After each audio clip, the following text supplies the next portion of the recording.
नमस्कार, आप देख रहे हैं दुनिया टुडे और मैं हूं आपके साथ नेहा।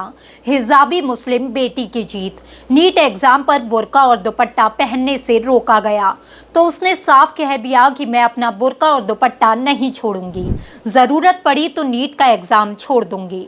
छात्रा का कहना था कि ऐसे नए नियम नहीं बनाए जा सकते।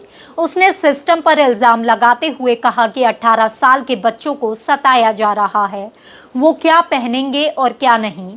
उनके पहनावे से उन्हें रोका जा रहा है, जबकि ये सिस्टम नकल और चोरी को रोक नहीं पा रहा। छात्रा ने कहा कि पेपर लीक सिस्टम करवाता है, छात्र छात्राएं नहीं, जो हमको रोका जा रहा है।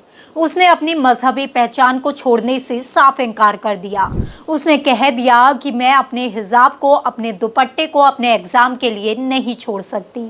हाँ, एग्जाम को इसके लिए छोड़ सकती हूँ। आज इस मुस्लिम बेटी की चारों तरफ चर्चा हो रही है, जो अपने हक के लिए लड़ी और अपनी मजहबी पहचान के लिए भी लड़ी।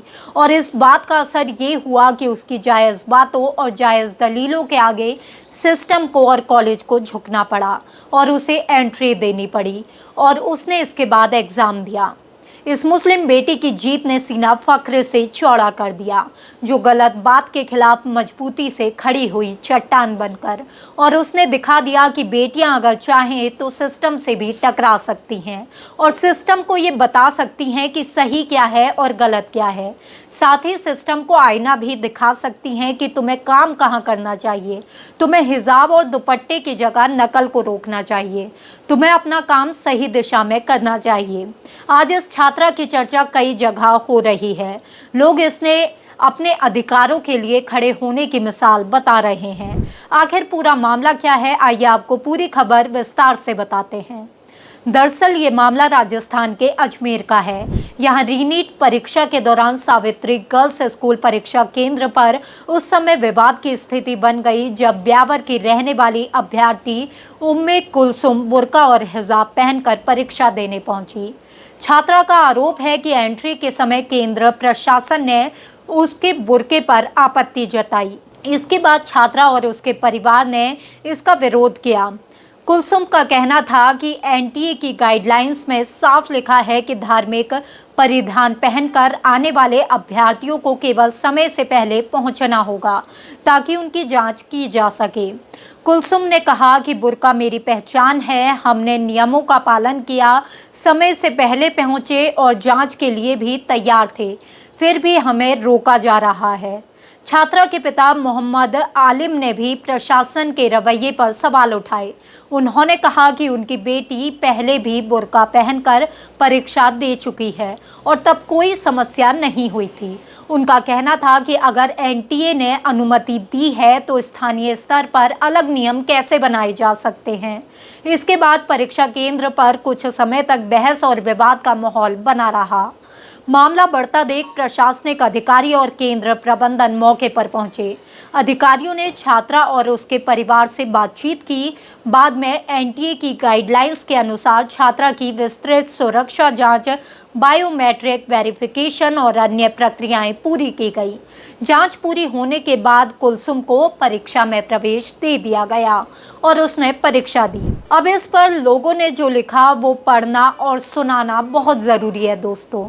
एडवोकेट शादाब चौहान ने सोशल मीडिया पर लिखा कि ये सिर्फ एक बेटी का नहीं, भारत की आधी आबादी की स्वतंत्रता पर हमला और मौलिक अधिकारों का हनन है।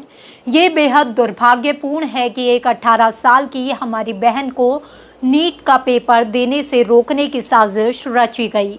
एक तरफ सरकार कहती है कि बेटी बचाओ बेटी पढ़ाओ, लेकिन जब बेटी डॉक्टर बनकर देश की सेवा करना चाहती है तो सक्रिय मानसिकता के लोग बेटियों की पढ़ाई में बाधा बनने का कार्य करते हैं।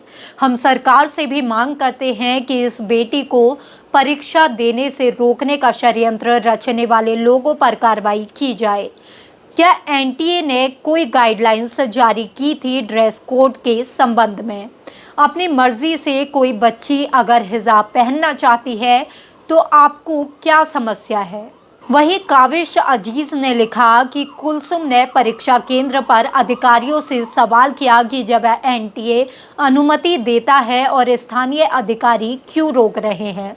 उन्होंने बताया कि करीब 1 घंटे तक चले विवाद के बाद छात्रा को एंट्री मिल गई। वहीं नरगिस बानो ने भी इस मुद्दे पर पोस्ट करते हुए लिखा कि कुलसुम अपने बुर्के और हिजाब के साथ परीक्षा देना चाहती थी और उसका कहना था कि अगर नियम अनुमति देते हैं तो उसे रोका नहीं जाना चाहिए। उन्होंने ये भी लिखा कि छात्रा पिछले 3 साल से नीट की तैयारी कर रही थी और उसका भविष्य दांव पर लगा हुआ था। अब सवाल उठता है कि आखिर बुर्का और हिजाब को लेकर एनटीए का नियम क्या कहता है। एनटीए की गाइडलाइंस के अनुसार नीट यूजी परीक्षा में बुर्का, हिजाब, पगड़ी या अन्य धार्मिक और पारंपरिक परिधान पूरी तरह प्रतिबंध नहीं है। हालांकि ऐसे अभ्यर्थियों को कुछ अतिरिक्त नियमों का पालन करना होता है। उन्हें परीक्षा केंद्र पर निर्धारित समय से पहले पहुंचना होता है ताकि सुरक्षा जांच और पहचान सत्यापन की प्रक्रिया पूरी की जा सके। महिला अभ्यर्थियों की जांच महिला स्टाफ द्वारा की जाती है। बायोमेट्रिक वेरिफिकेशन और अन्य सुरक्षा प्रक्रियाओं में सहयोग करना भी जरूरी होता है। अब दूसरा बड़ा सवाल ये है कि क्या कोई परीक्षा केंद्र अपने स्तर पर अलग नियम बना सकता है। जानकारों के अनुसार जिन धार्मिक या पारंपरिक परिधानों की अनुमति एनटीए पहले से दे चुका है, उन्हें लेकर कोई परीक्षा केंद्र अपने स्तर पर नया प्रतिबंध नहीं लगा सकता।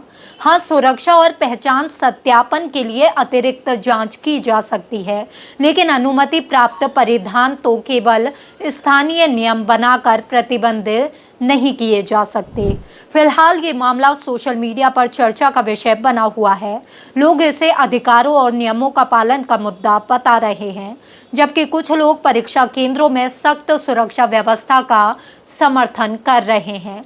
लेकिन एक बात साफ है कि अजमेर की इस छात्रा ने अपने पक्ष को मजबूती से रखा, नियमों का हवाला दिया और आखिरकार जांच प्रक्रिया पूरी करने के बाद परीक्षा केंद्र में प्रवेश हासिल किया।